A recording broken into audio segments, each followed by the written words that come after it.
Welcome to For the Long Run, the podcast exploring the why behind what keeps runners running long, strong, and motivated. I'm your host, Jonathan Levitt. I've been running for a few years now and have the privilege of meeting many incredible runners on my travels all across the country. This podcast is intended to share those amazing conversations. All right, welcome back. I am here with Dana Giordano, and I hope I got that right. Did I get that right? Yeah, close enough. Perfect. Here in Brighton, Massachusetts, or Flagstaff of the East, as Seth likes to call it. Oh, yeah. So, Dana, thanks for joining today. Yeah, thank you for having me. Of course. So, we are here in Brighton. You live with a bunch of runners. You're a runner. Yep.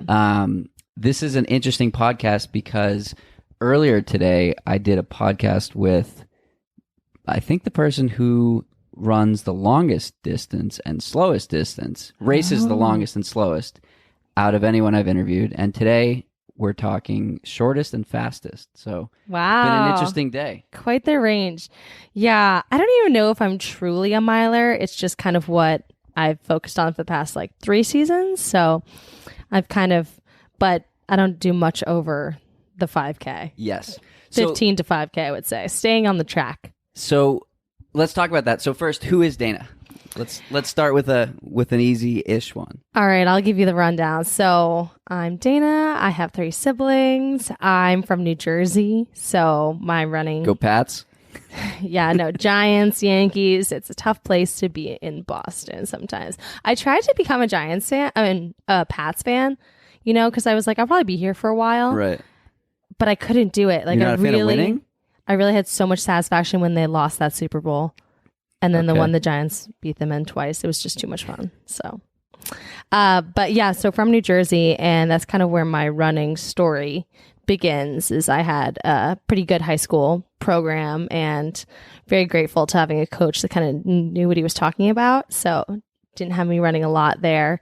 I have a very strange introduction to running because prior to high school, I had a pretty large surgery. So I was this little weak child, 14-year-old going into high school. I had to have a different textbook in each classroom. I was not really able to do anything, and I was benched from the freshman soccer team. So when I started doing indoor track, I didn't really expect anything of it. But then I ended up being pretty good, just quite naturally. And my progression from there was just clicking away at the times, becoming sub 5-minute miler in high school. I have the New Jersey state record in the 2-mile, which is somehow still standing, even though high schoolers are running ungodly fast these days. And then I had the great opportunity to be recruited by Mark Coogan to Dartmouth. And my recruiting host was Abby D'Agostino, which is great. And I had a really awesome experience there. But then I ran 12 seasons, 12 collegiate seasons. After my sophomore year, I went all the way to NCAAs, and Dartmouth's on the quarter system. So our NCAAs and finals kind of all lined up quite nicely together. Yeah. So I was just pretty burnt out with running and school and quite everything. And I had landed a job at Reebok before I graduated, because at Dartmouth, if you graduate and you don't already have a job, then something's wrong with you. So I had a job with Reebok. And I was pretty excited to start that, but I did really well at NCAAs, but I didn't make the Olympic trials. And I was okay with that because I was kind of done with running. I was like, I need a break. I went to Southeast Asia with some friends for a month, kind of did the whole find yourself thing, I guess. Did you find yourself?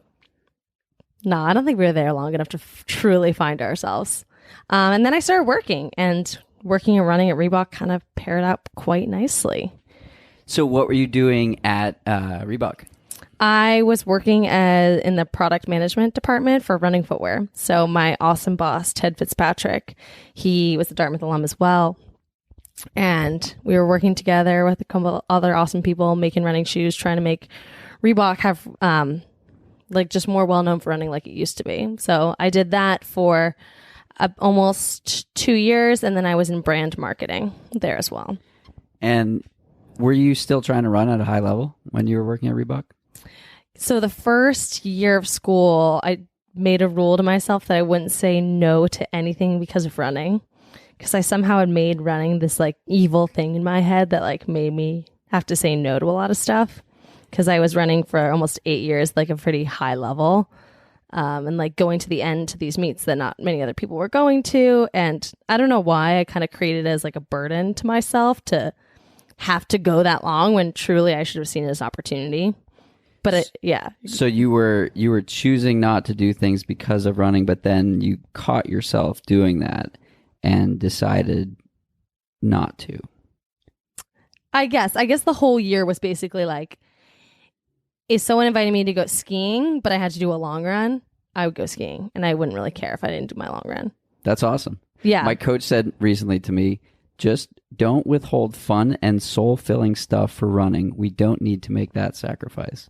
I love that. And it just it hit me. And it was like, okay, and you're saying the exact same thing. Yeah. I think it's super important that even as a professional athlete or amateur athlete, you've decided like there are things that are important in life and balance is one of them. Yeah, and I definitely don't live that way now. I mean, that first year was super important to me. I ended up getting a PB in the mile, like with pretty inadequate training, but it relit my fire because I was so burnt out. You know, like you almost need that time to step away to realize like why you like doing it.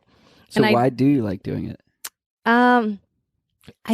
Which is a power question because that's the whole like point of this podcast. So we're just getting into it right away. Let's go. I've actually been thinking about this a lot, and when I was working, and I know a lot of other people with 9-to-5s, maybe they feel the same way, but I just looked at people who didn't have like a passion, and I was like, I don't get it. Like, how can you live? Yeah.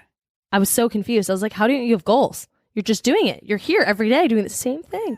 And I realized in that fact, like I had this personality that was like, I need to be chasing something. But that's the thing, right? It's like, how do you go through life? Just like, I'm here, I'm breathing, I'm eating, I'm sleeping, I'm talking to people without like pursuing something. I think it's because you don't want that heartbreak that comes along with putting your whole soul. The heartbreak makes it so worth it. It does. But a lot of people don't like to have those high highs and the low lows. I think runners enjoy like the really shitty days because it makes the other days really good. So you love the journey?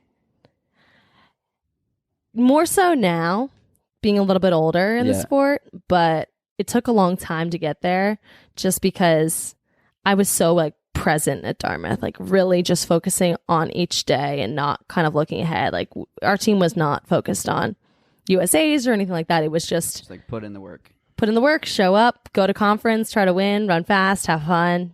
So what was the environment like beyond that at Dartmouth? I know it's a pretty decent running school and pretty decent school. So what was it like being in that, I'll call it like culture of excellence? Yeah, I thought it was really special because you had the Appalachian Trail in your backyard. So you had this place that made you a good runner. Right. So Hanover is not an easy place to run. And I think that we worked differently. Like we couldn't work the way that a Colorado would work. Like we just didn't have that time.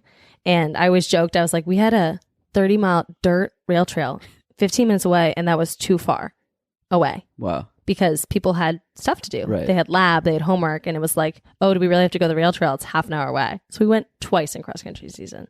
Wow. Because those weren't like it was really hard for people. And sometimes I struggled with that because I like practices should be the best part of your day. Right. But I understand that like people come into it with different levels of success. And if you're not improving season over season, it does become challenged to like make that your entire priority at Dartmouth because there's so many other things you can be doing, like any school. So how were you at balancing the needs of an academic school like that with still training at a high level? I think I was really fortunate to have like Abby and some other athletes who would come before me to show me that like you can be successful at that level. My thing is like, I'm not just happy to be there anymore. So once I get over that hump, like this happened to me in high school, happened to me in college. I think it's happening now where once you get over the point where you're just like happy to be there and you realize like, oh shoot, I can win things or oh shoot, I can place well at NCAAs, then you can really start performing. So what's the shift? Is it you acknowledge that you're in a good place, but it could be a better place? Or is it... I think it's acknowledging the fact that you can belong before you're ready. Ooh, I like that. Yeah. So it's like, okay, I think I can be cute, for example, for you, right? Like, you know that in your heart. Like, you've essentially done it. Oh, the BA, the cutoff. Yeah, put in a good word for me next My year, organization, yeah. Give this guy 80 more seconds. Yeah, I don't know. I don't even know how it all works. I'm never going to do a marathon. That's going to go down in history on this podcast. But yeah, I think it's more about like I think I saw this Amy Poehler quote or something. It's like, brave people are do things before they're ready. And it's like, okay, put yourself out there. Like, make a fool about yourself. It's like, I've run a lot of races and done like pretty poorly the past 2 or 3 years. But it's like, but you keep putting yourself out there. Yeah. And one of these days, like, it's going to stick, you know, like the days that I've really shown up, like last year when I made the US final, it's like, I had no business being there. Do you ever have to take a step back and be like, my friends watched me race down Fifth Avenue on NBC? Yeah, I don't want to talk about that race with an impinged ankle. But the point is, like, that's the level you're at. Like, do you ever take a step back and think about that, or is that? I think I'm pretty hard on myself, honestly. Like, I haven't done a lot of things that I want to do, so I don't really feel that great about those things because I see the girls that like I used to beat like crushing it. Yeah. So I'm like, well, I should be beating them. So how is it sort of rectifying or accepting? I don't want to say accepting, being with the fact that like your first season as a pro wasn't as good as you wanted it to be.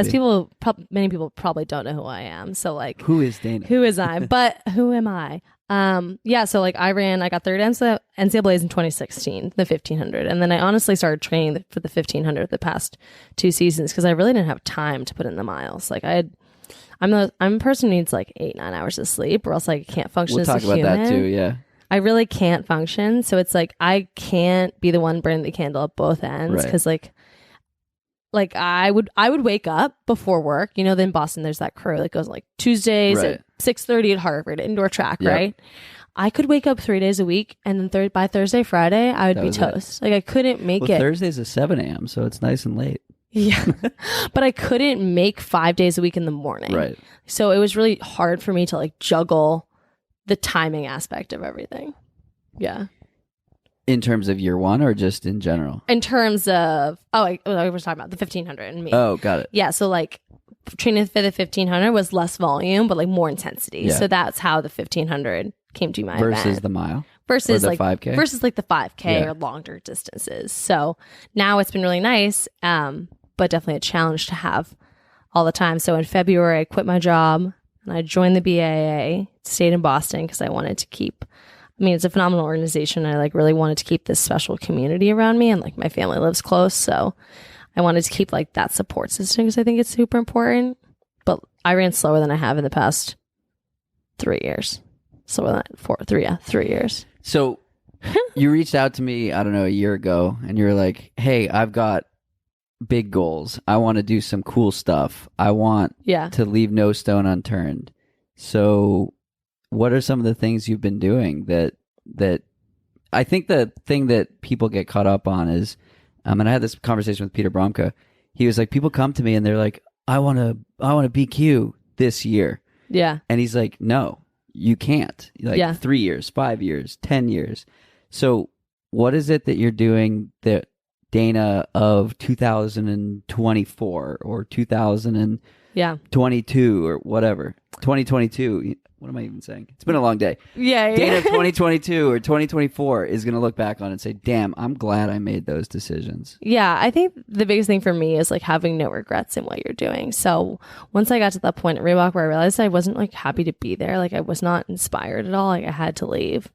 And honestly, I've been like kind of, I know a lot of creative people kind of feel this way where you go through these slumps of just like you want to be inspired and you want to feel like you can build something. And I've kind of been kind of waiting for what that is. And I haven't really made it much yet, but it's more just been this time of like really a lot of reflection. And ever since I became like a professional runner in February, I'm like, I've just been looking at everything super critically. Like, I want high school girls to care about professional running.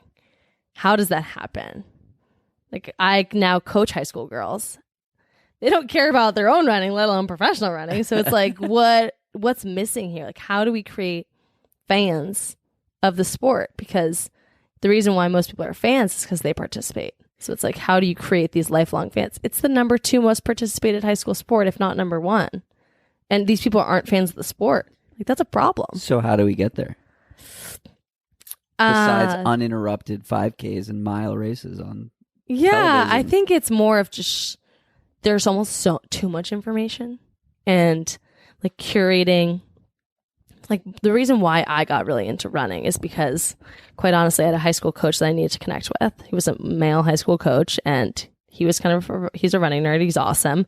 And it was like our thing in common, you know, like that's when I started looking on the flow tracks, the mile splits, things like that. And I got really into it. So we had this thing to talk about, but I think that's not like a cool thing to do per se, is be like really into running, you know, as a high schooler. Yeah. As a high schooler. Yeah. But there's many cultures where it is cool. So it's like for the high school girl who eventually will become a college graduate, who's going to pursue her own running, it's like, who's inspiring to her and why? And so you're hoping to fill that role?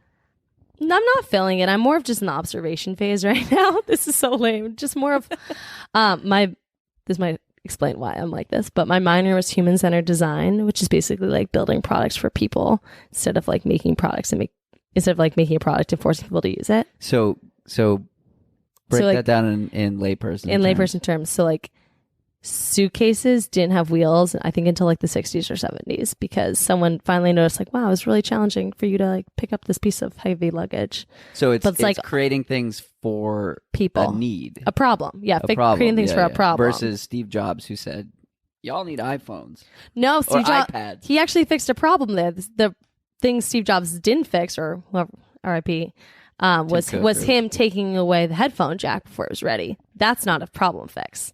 That's selling more hardware. Yeah, exactly. But Apple's a software company, right? Right. Interesting.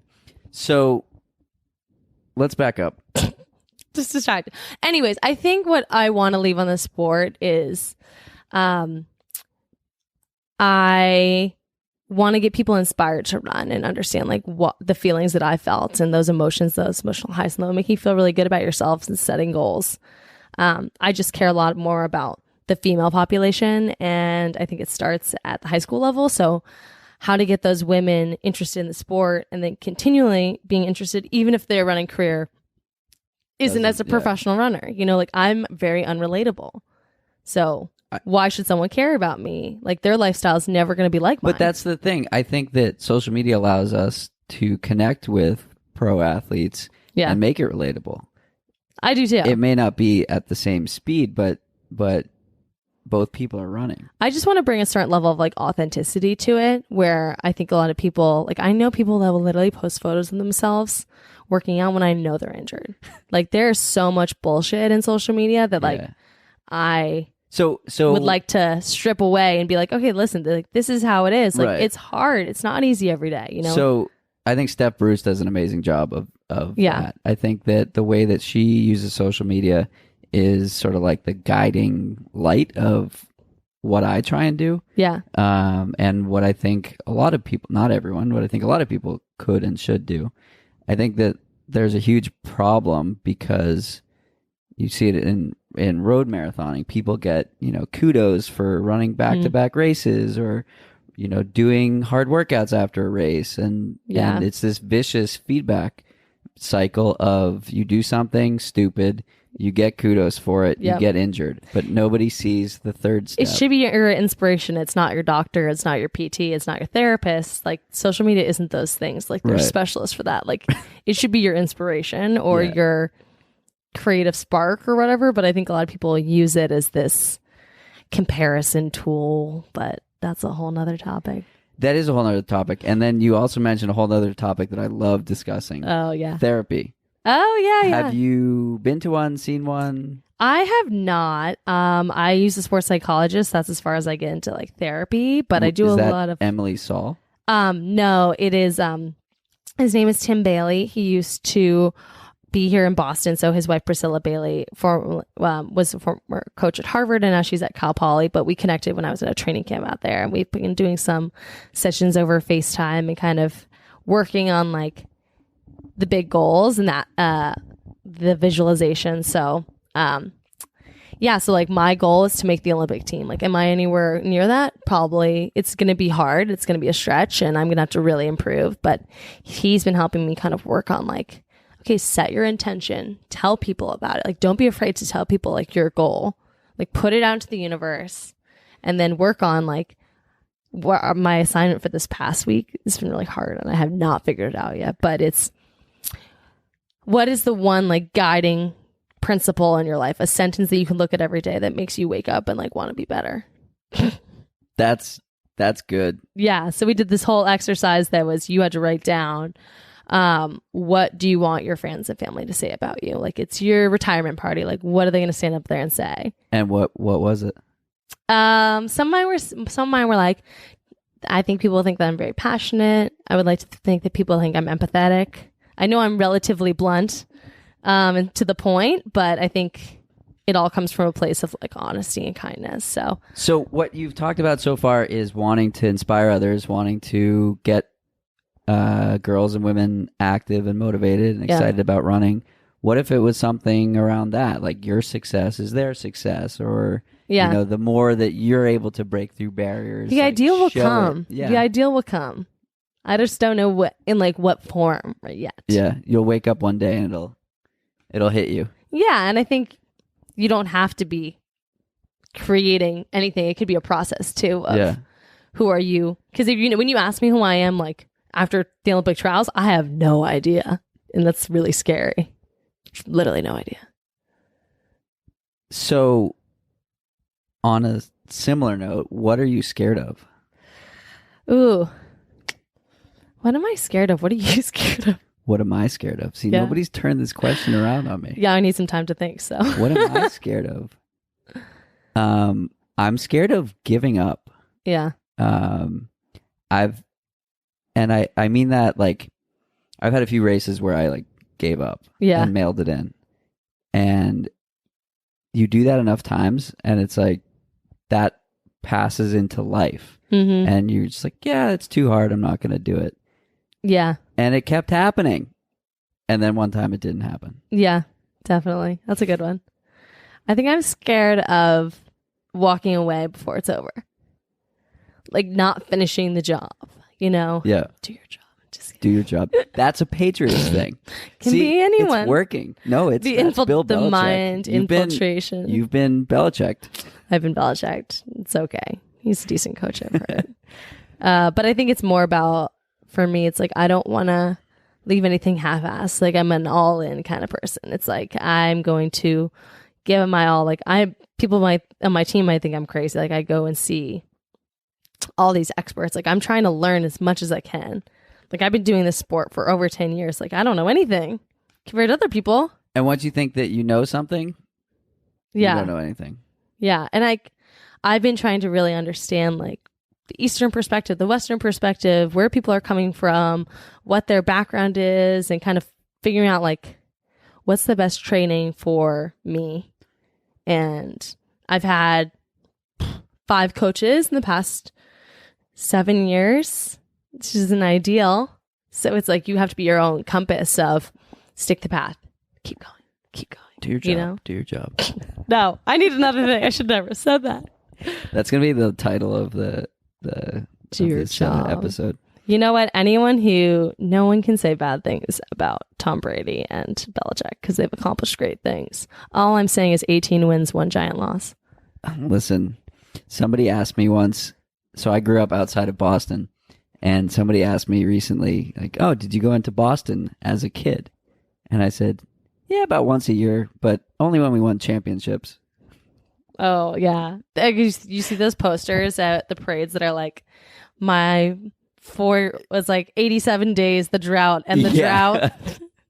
Yeah. But then the Bruins didn't win, and it was quite sad. It's a it was a tough upbringing growing up as a 90s Bostonian. Okay, so you mentioned, one of the things you mentioned was sleep. Big sleep. I thought the conversation that you, Seth Waltz and I had recently was funny because like in most circles, I sleep more than everyone else. And my 8.5 hours was nothing to Seth's 9 and nothing to your 9.5. Yeah, so I mean, that's my ideal. Honestly, maybe this is a little vain of me. Like, I think I look really bad if I don't get enough sleep. Like, just as far as like, we're very big critics of ourselves, but like, I think I look haggard. Like, I don't think I look bad if I don't get that much sleep. And I think it's just a whole like negative feedback loop thing.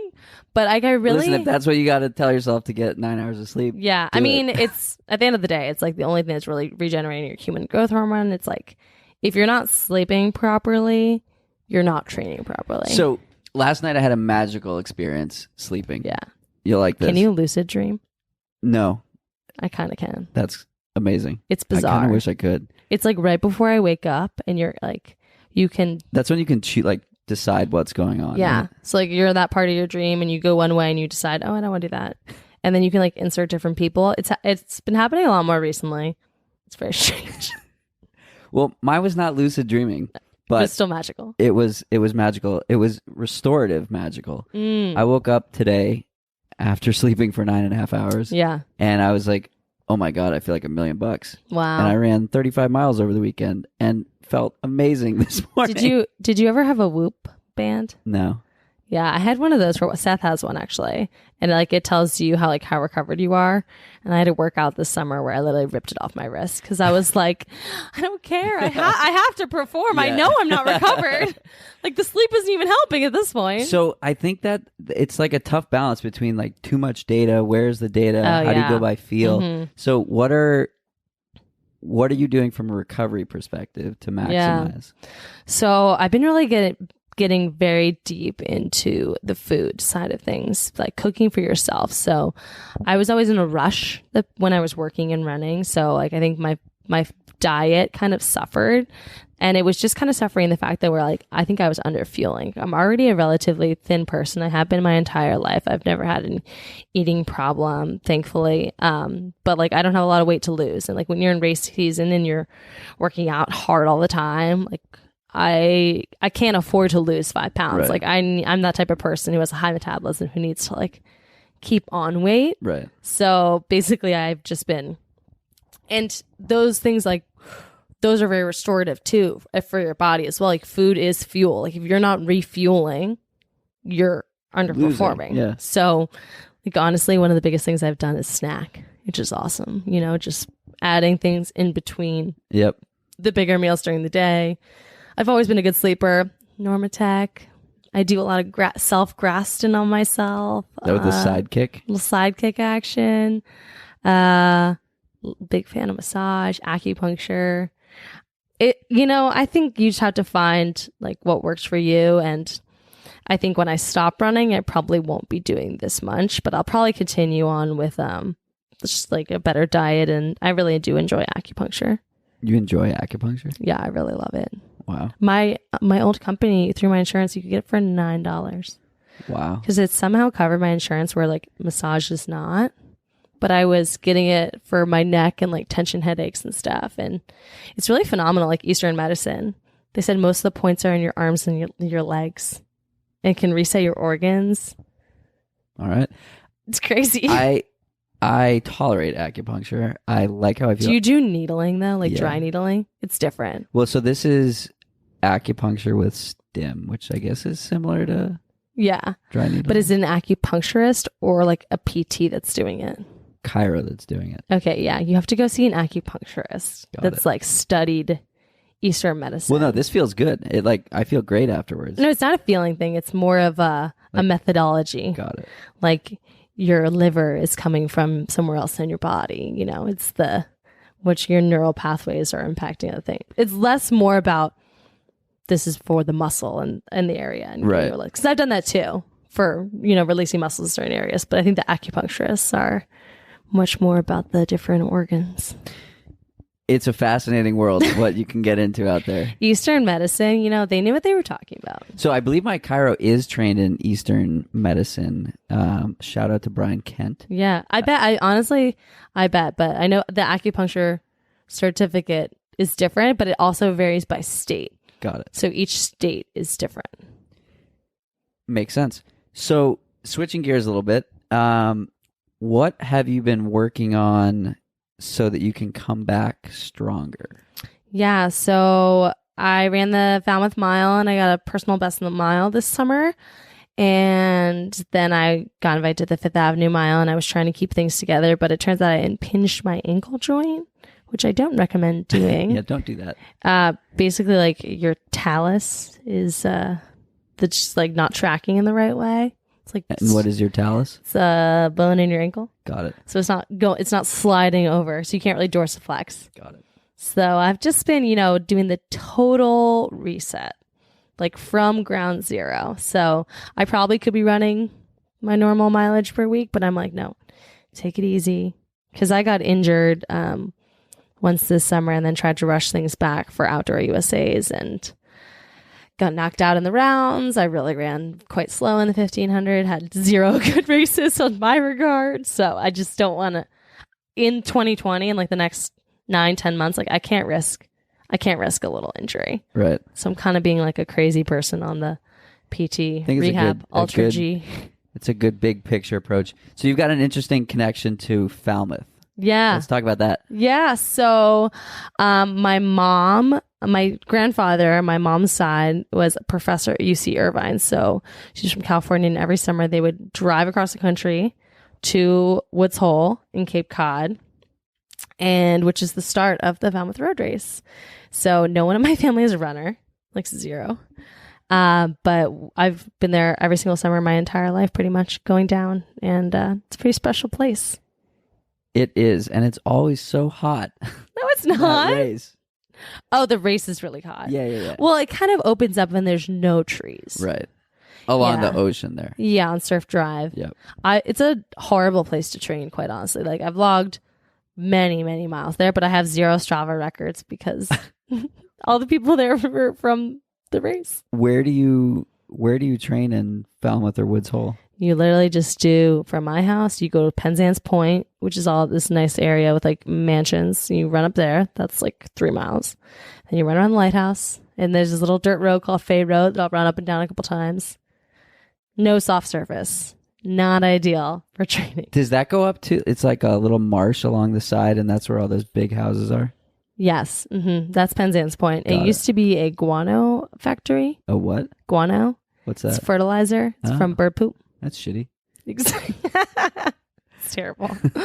But yeah, in like 16, 17, I don't know when. Got it. We'll do a little fact checking on the date on that. So Falmouth is definitely a special place to me. I mean, I've run the road race. Unfortunately, I couldn't do it this year because I ran the mile and then hurt my ankle. But I've run it a bunch of times. And then that surgery I mentioned before, I had surgery done at the Children's Hospital in Boston. So I've run the Falmouth Road Race and fundraised for the hospital like several times. And let's talk about the fundraising for the hospital. Why is that important to you? Yeah. So when I was 14, I had a huge ovarian teratoma. It was 5 pounds and massive scar, but I was treated super well. Like, it's like the best care in the world. And I think just giving back is super important to me. So the year after I had the first surgery, I decided to like fundraise, but then I had to have another surgery the next summer. And I ran the race. Ran is a generous term. 3 weeks after that surgery. Wow. With doctor's permission. Got it. Because my doctor was somehow my grandmother's paper boy from Woods Hole. Small world. It's a small world. Yeah. So, but I've run it for the hospital 7 times. And last summer, it was the 10th year anniversary of having the surgery. And it was, I never had to have like cancer follow-up, but it was a cancerous tumor. So I think things sometimes get spun a little bit in any articles or anything. People are like, oh, you had ovarian cancer. I'm like, no, I had a tumor. But anyways, so yeah, last summer was the 10-year anniversary, and I used to not be able to like talk about it. I would like cry and like wouldn't be able to really own up to what happened. But I Raised with the help of many friends and family over $10,000 for the hospital last summer. That's amazing. So last summer alone? Last summer alone. So I've raised over like $30,000 total. That's amazing. Which, is really special. I mean, it's like a drop in the bucket compared to like what the hospital needs. But it all adds up. Yeah. And I started volunteering there recently. That's awesome. They have a saying at the PAMAS Challenge, every penny counts. Yeah. If a million people give a penny, that's a lot. Yeah. No, it's something that I think is super important to like ground yourself when you're kind of in this like hyper competitive world. It's like people are living everyday lives, Right. You can't get too distant from it. Like I really struggled with having so much time and just being like, oh, the professional runner who just sits around all day. Like that can't be me. That's not me. So you briefly mentioned that you're coaching now as well. You want to talk about that? Yeah. So I'm coaching at a local high school and middle school. So I have middle school and high school boys and girls. And my middle schoolers are so cute. They are adorable. It's like they don't understand pacing. They don't get running. But listen, I don't either, but the best part, my favorite part of my whole day is we do drills together, and I've changed all of the skips and things into animals. So side shuffles are crab walks. We do big skips are unicorn hops. So they all put their finger on their forehead to the unicorn hops. We have Frankenstein's. That's a normal one. Seth, if you're listening to this podcast, Dana is now leading drill club. Yeah. Yeah. Well, it's just so funny because I've just really enjoyed like a lot of them. It's like it's an intense high school and they're in middle school. Maybe not so much middle school. They seem like they're fun. It's an intense high school. So I try to make it the most fun part of the day for them, but also like I've learned a lot through my years of running. So just trying to make them a little bit better and not injured. Makes sense. Let's shift gears completely. Let's talk about the state of track and field. Oh, yes. Where are we at? So we just finished the World Championships without some severe fireworks in the media, which I think is a little bit strange that had to come out during the World Championships. I don't really care for that because, you know what? It really impacted a lot of the athletes that were performing. Right. So we're talking about Alberto Salazar and his fellow doctor's ban. I thought Kara Goucher's reply was pretty incredible, what she said on Twitter. Oh, yeah. Basically, like, I didn't see don't ask me about this until it's over. Yeah, Let the athletes have their moment. I did see that. Yeah, no, I appreciate that. I mean, I wish not to say, I wish I was in a position where I could have such a strong opinion either way, but like I'm not there yet. I'm not quite at that level, but I do think track is a game of human performance and you need to play within the rules. So if you're cheating, you got to go. But I don't think lifetime. Oh, for what he's done? I think so. I think like if enough evidence is there, and it's been proven. I mean, there was a court hearing. Everything was shown. There aren't long enough bans, I guess. But I just hope that the testing gets better so you can truly, like, what athletes were involved. Yeah. That's a real question. It's a tough spot because, it's a hard place. And there are so many edges or advantages that you can give yourself that are legal or barely legal or not legal. And it's very related to funding too. You know, like you honestly don't need the most to be the best in the world, but it doesn't hurt. Right. It doesn't hurt having access to all that, to have a PT there every day, have all this stuff, like doesn't hurt. Well, I mean, even look at like amateur runners with like the next percent from Nike. Like, where's the line? Yeah, I don't know. I mean, someone told me, and maybe this is false, that like the most number of 4% is around like the 3-hour mark because it's people trying to break a barrier. Yeah. But you know what? If that person's getting out there and doing something like that, doesn't bother me. Yeah. But if I'm the guy at the front of the race and that guy has that shoe and I run for a different brand and I can't run it, of course I'll be angry. But I think that really only packs a select number of people. But it is similar to like the speed suits. Right. Well, they banned that in swimming, right? Unfortunately, the money in track and field is very dispersed and there's big players in the game. And you kind of have to play nice in the sandbox because we can't really have no funding for the sport, you know? So what's it like for someone like yourself who works with BAA? Yeah.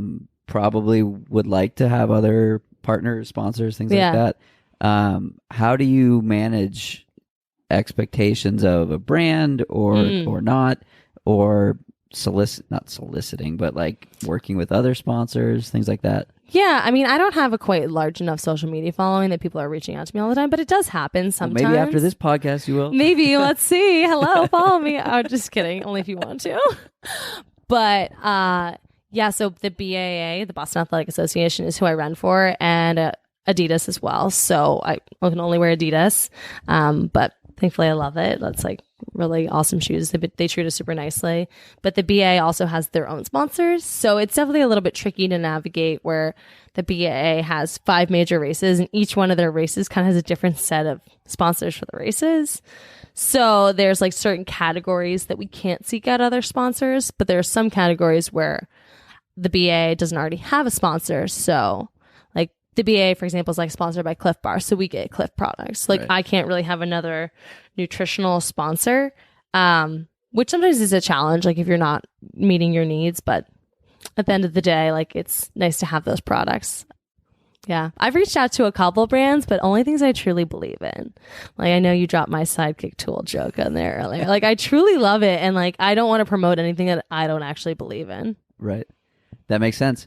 Okay, so we're sitting here in your Brighton home. Yes. It's a home of other professional runners. Yes. What is the best. Boston running scene like for you? Oh, it's so great. Honestly, I feel like I've been the most removed just because I've been in my little off break and living a little bit farther than downtown, but it's awesome. I mean, I've said a couple times, like, I wouldn't be here in my running if it wasn't for the Boston running community. If it wasn't for people like Seth and waking up and doing workouts with me. Like, I relied heavily on the Boston running community to like wake up and do stuff with me and get me going. And then just having all those people who really care. Like, I had a really impactful conversation today with someone.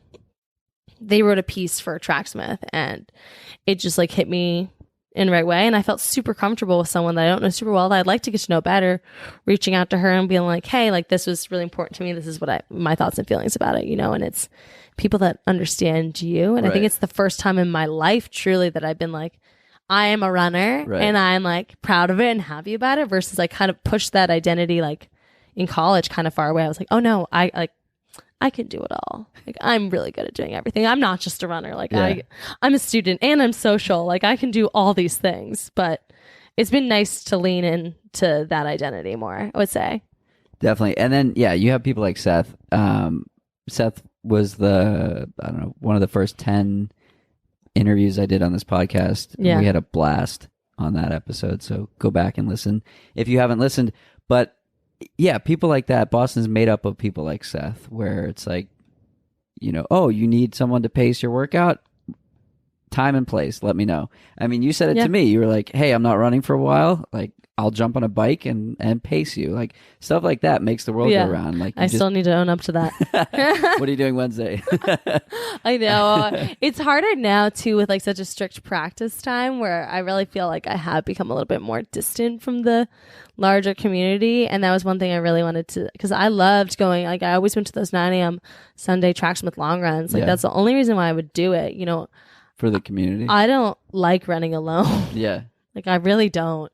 Like, maybe once in a while, but if I had to train for anything by myself, it just wouldn't happen. So I got in a groove where when I was out in Boulder, I ran pretty much every run with someone. Yeah, it's so much better. It's so amazing. And I got back to Boston, I was like, wait a minute, I can do that here too. Yeah, but do you ever get the thing from both non-runners that are like, you talk when you run? Yeah.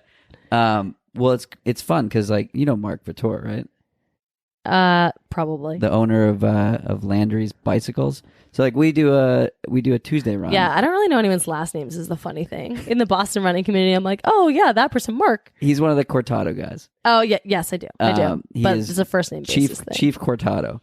And yeah, like every Tuesday, and it's just like I call him Mark Miles. So nice. He calls him Levitt Miles, and it's just like that's what we do. Yeah, I got into good routine with that a little bit with Emma Spencer when she was still in Boston. Excuse me. She's training for she's training for Olympic trials marathon. Yes. Yeah. So it was nice to just like there are badass people out here doing really cool things. There are people doing wild things too. Another guest we had on the podcast, Tyler Andrews. I noticed for a while that he was out running marathons around the Charles River. Yeah. At like or Joe, Joe, string bean. Yep. Yeah, one time I was running with him and my friend David, and his watch buzzes, and he goes, oh, sub 3. And I go, what? And he goes, just a sub 3 hour marathon. And I was like, we've been running for 6 miles. He's like, yeah, I've just already been out and about. I'm like, oh my God, like that's your life. He run commutes every day, and he's gotten a lot of people at his company to do that with him. That's awesome. And it's so accessible out, along the river. You can commute. It's faster than the train. Yeah. I do say I do miss the trails. That was one thing that Dartmouth really had on Boston was the trails. But you get out to Battle Road a fair amount, right? Yeah, and there's this awesome run out in Holliston, but it's all flat, Hills make you fit. That's true.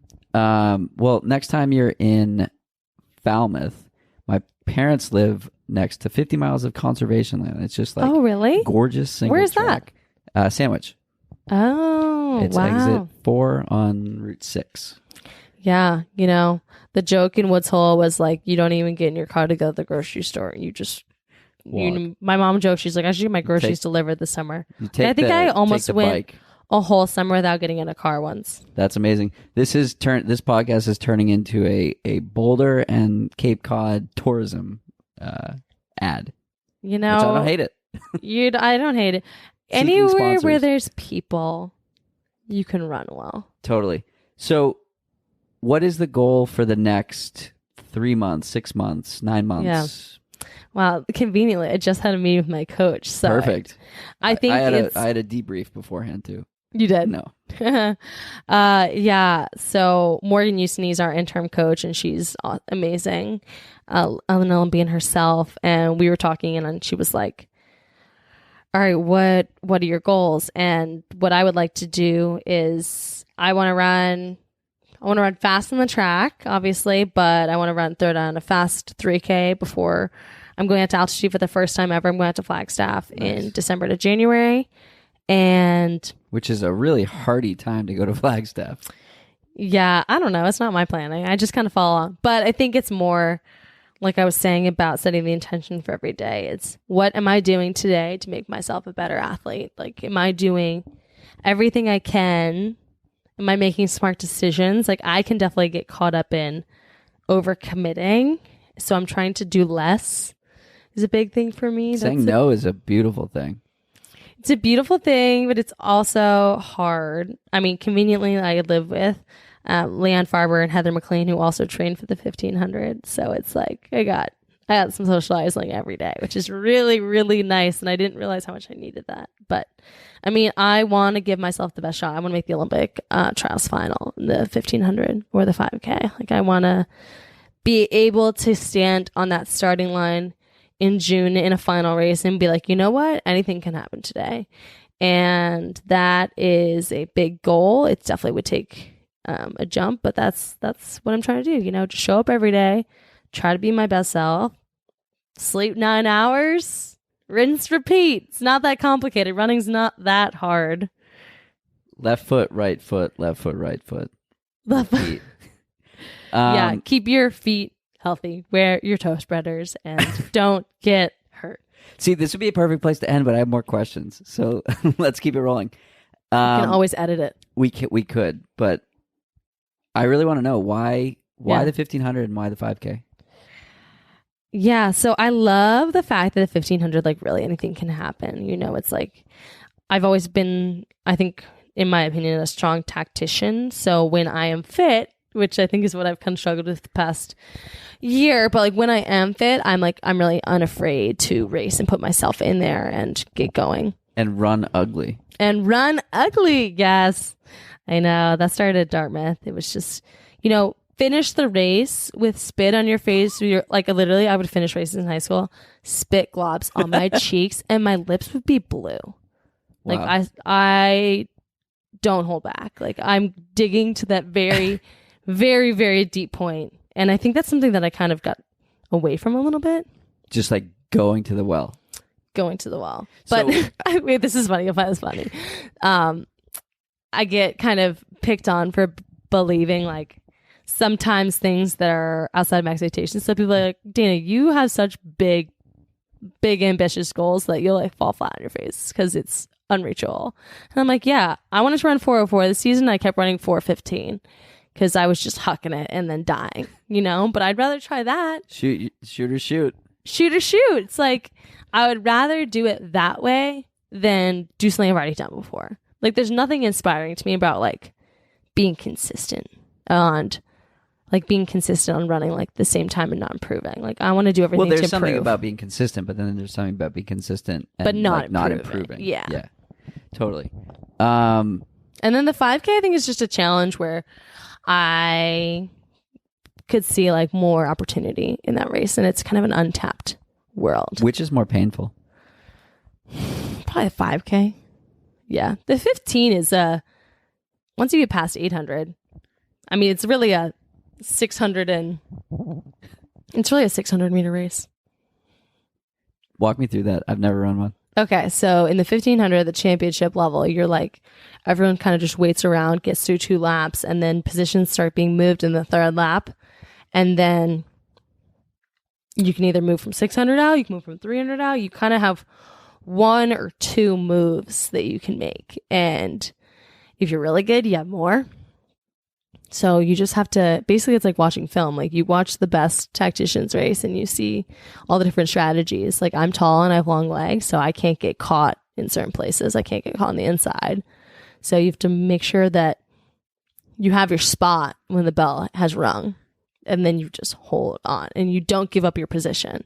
It's a pretty physical race. Dana's eyes are lighting up here talking about the tactics going into the 1500. So if you've never seen her race one, you should. Yeah. Well, so last summer, I made the final in the 1500, which I had never done. Like, I never competed at USA's, and I was stoked. And I told my coach at the time, who was my college coach, and I go, I think one thing I could have improved on for the final is that my start was pretty bad, and my start's usually like pretty good. So I was like, my start's pretty bad. Started out way too well, became the glorified rabbit for the race, and then the bell rings, and I just got shot out the back. It was so funny. But my mom goes, "You got some great TV time, though." I was like, you did on the 5th Avenue mile too. Oh yeah, for like a minute, not even. Yeah, that was the first race that I've almost dropped out of. Like, I've never dropped out of a race, and I seriously considered it. So why didn't you? Because once you start, you don't stop. Once you become a DNFer, yeah, true. I've heard it's toxic. Like, once you know that's an option, like, you're gonna have the back of your head. That's what I was talking about before. It's like, yeah, if you give up once, it's easy to give up again. Exactly. So like, Boston 2017 for me was the worst day of my life, maybe. It was like, a tough day. Physically, yeah. For a lot of people. And I was like cooked at mile 7. It was hot. That was the hot year. It was hot. Right? Not like super hot, but it was like pretty warm. Sneaky 75. I got burnt. I got sunburned. I did too. And yeah, I got toasted. Anyway, mile 7, I'm like staring down 19 miles of road like, holy shit, this sucks. Wow. And by mile 20, like, anytime I ran faster than 10-minute mile, I would literally fall to the ground. Wow. Like, my calves would seize up. But I wouldn't trade. I've seen people do that. It's horrible. I started asking if people had tequila along Beacon Street, and they thought it was the fucking funniest thing in the world. And I was like, this is not a joke. I need this. I need something. Like, help. But I didn't drop out, and I didn't walk off. And part of that was because I had friends at mile 24, like high school friends at mile 24 and a half, that I never would have heard the end of it from if I had dropped out. But like, that was my reason. And that was why I kept going. Yeah. And you have to like find this reason in whatever the race is or whatever the thing is. And like I said, I wouldn't trade that for the world. That experience of like perseverance. Yeah. And it's tough. It's like, you think you're ready for the next level, and the thing about professional running is like, it's hard to get opportunity. So you are invited to a race and you don't want to mess up, but it does add that additional extra pressure of like, oh fuck, I have to perform for like a reason that's not myself. Right. It's like I have to perform because I want to be invited back to this race, or I have prize money or a time bonus. And it's like, I've been really trying to work on, you're not in the sport for the money. If you were, right. You're in the wrong game. But more of, who's just the most embarrassed person there? It's just you. Right. Like, you're the hardest person on yourself. You're your biggest critic. And, if people are good people, they don't think of you differently because you run slowly. And I think that's a really tough concept for a lot of people to grasp, myself included. It's like, people put a lot of self-worth into their times, and I think that's super unhealthy. It's like, if you didn't have a bad season, doesn't mean you're a bad person, doesn't mean you're less valuable. It just feels that way. So I think that's something that I've been working on this season is, being like really honest. Like, I did not achieve my goals. These are my new goals. Maybe to you, external person, they don't align. Maybe me telling you that I want to make the Olympic team seems like, psh, how could you ever do that? It's like, but I don't really care. Like, that's my goal. Like, why does it matter to anyone else? That's awesome. What do you know now that you wish Dana of 2010 knew? 2010. What was 2010? I was a sophomore in high school. Yeah, I feel like that's an important year. I think sophomore year in high school, Dana would like to know that it gets better. See, I've asked that question like a dozen times now, and that's been pretty much the response every time. Yeah, but I think it's like being present in the day-to-day, knowing that things are going to change and be different in the future. So what changed? I think I just became a much more confident person in college. Like, in high school, I just wasn't, and maybe it's the way I started high school, but I think I just wasn't, I wasn't really me. Like, wasn't the weird person I am now. Like, I didn't have my personality, It's like almost like you grow into your personality in college, right? Yeah. And then when you graduate college, you find you're weird. You find you're weird, and then you find other people that share the same weird. Yeah, that's where the magic happens. Exactly. And being on a team was awesome for that. But now it's like, you, as adults, who are taking care of ourselves, it's like, you own your time. Like, your time is your most valuable thing. And you should never let people like encroach on your time. And you should never be doing things you don't want to do. People do that all the time. Totally agree. Great place to wrap up. Yeah.